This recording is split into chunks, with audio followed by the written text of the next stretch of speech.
But the news of the week or the weekend is Tom Coughlin has decided to trade Jalen Ramsey. All right, we remain very confident in our team today. We'll compete this season for a division title. Jalen was a productive player, but the time came to move on. We wish him and his family the best in Los Angeles. Bye-bye. Bye, Felicia. They got 2 first-round picks for Jalen Ramsey. That's good fishing. Really good fishing. Well, what about the Rams? What about the culture of the Rams, Mr. Gottlieb? And I'll say this. If things are going well, Jalen Ramsey's a hell of a player. And heck, everybody their first 6 weeks in a new home is a good citizen. Well, with the exception of Antonio Brown, but he's a psychopath. Let's move on. So I look at the Jalen Ramsey thing, and I think the Rams are trying to save their season. Offensive line has been a disaster. They got an offensive lineman yesterday. Linebacking core not good enough. They got a linebacker yesterday.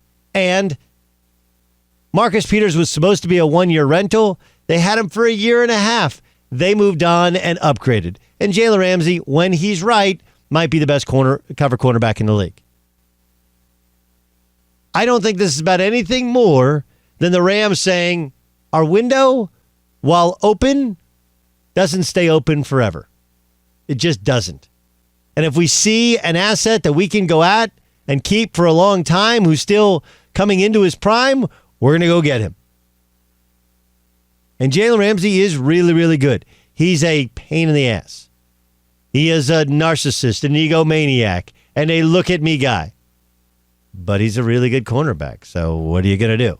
I mean, he's the one who spent and wasted the money on a Brinks truck to show up at Jacksonville Jaguars camp, which is a laughable waste of financial resources.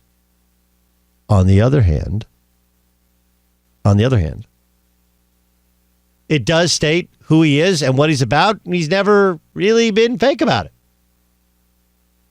And the Rams know the Niners are coming, but they haven't yet won big yet. The Seahawks keep winning, but they're barely winning. And while we want to predict gloom and doom, the Rams are just sitting there going, hey, man, we get into the playoffs and we're fine. And Jalen Ramsey's good enough to where if we have Jalen Ramsey and we have Aaron Donald and we have Jared Goff and we have Todd Gurley, those are guys that we can build around. These aren't crazy statements. And if they don't like Jalen Ramsey, there's plenty of ways in which they can move on from Jalen Ramsey coming into his 5th-year option next year. And he'll want a new deal. He should be on his best behavior. They've taken on the guys he's replacing. Remember, Aqib Talib's been hurt, but Aqib Talib, he's had an up and down mercurial reputation, really, in the NFL. And Marcus Peters, there's a reason the Chiefs moved on from him.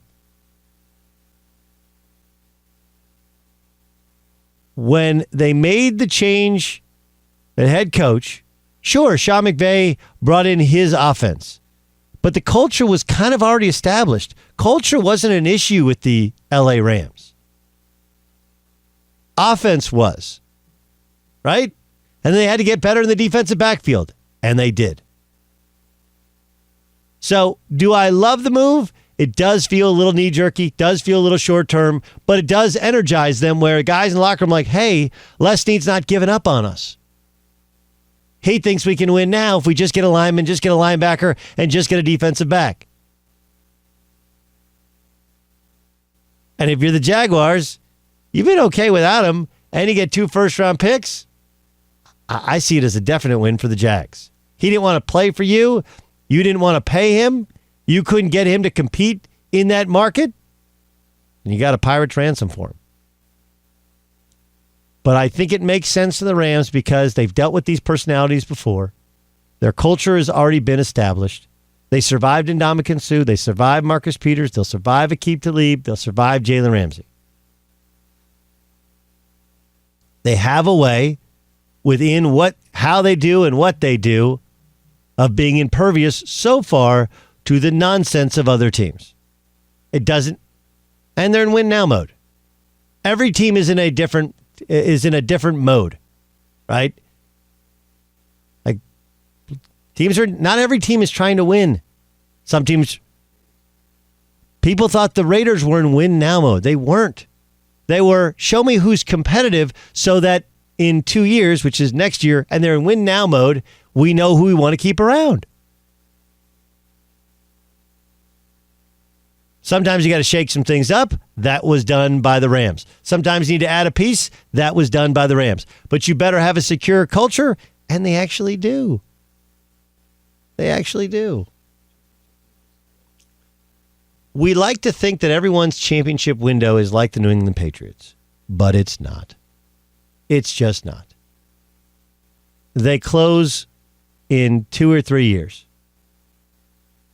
That's what they do. They close in 2 or 3 years. Maybe 4 or 5. And then you got to kind of rework it. Even look at Seattle, who I don't think we think of as a championship team. They had a 5-year run with the Legion of Boom, and then everybody got paid, and everybody got fat, and everybody got greedy, and a couple guys got hurt, and now they've revamped themselves. And they're not in championship mode right now. They're just not. Last year and the year before that, they definitely weren't. They're probably a year away from being in that mode. San Francisco 49ers were, then they had to completely tear the thing down and rebuild it. Went through Jim Tomsula for a year, Chip Kelly for a year. The first couple years of Kyle Shanahan weren't great, 6 and 4 wins, and now they're in win mode. The Chiefs tried to fix their defense because they're trying to win before they have to pay Pat Mahomes. The Rams are trying to fix their defense because they're trying to win before Jared Goff's new contract kicks in. Sports and franchises going for it, not going for it, is like comedy. It's all about timing. The Rams are in win now mode. They've been able to take on big egos before. That's why they made this move. They're trying to save their season. Hi, I'm Doug Gottlieb from Fox Sports Radio, and you need to subscribe to the Fox Sports Radio YouTube channel where you can hear and see me. Why not? Plus everybody else who's awesome here on Fox Sports Radio.